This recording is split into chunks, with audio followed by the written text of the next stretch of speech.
Pulinkudi Bethsaida ധ്യാനകേന്ദ്രം director father Joy Mussolini അന്തരിച്ചു. 53 വയസ്സായിരുന്നു.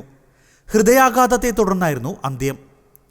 ഇന്ന് ധ്യാനത്തിനിടയിൽ വചനപ്രഘോഷണ ശുശ്രൂഷയിൽ പങ്കെടുത്തുകൊണ്ടിരിക്കെ അസ്വസ്ഥത അനുഭവപ്പെട്ടതിനെ തുടർന്ന് ഉടൻ തന്നെ ആശുപത്രിയിൽ എത്തിച്ചെങ്കിലും ജീവൻ രക്ഷിക്കാനായില്ല.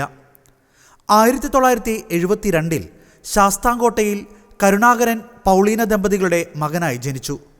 ശാസ്താംകോട്ട സെന്റ് അലോഷ്യസ് സ്കൂളിലായിരുന്നു പ്രാഥമിക വിദ്യാഭ്യാസം. 1999 സെമിനാരിയിൽ പ്രവേശിച്ച അദ്ദേഹം 2007 പൗരോഹിത്യം സ്വീകരിച്ചു.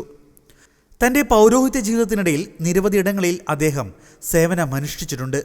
Pulinkudi saint Peter's monastery, Kottiyam Kristujyothi animation centre, Kottiyam saint Aloysius monastery, Kureepalli, Perumpuzha ഇടവകകൾ.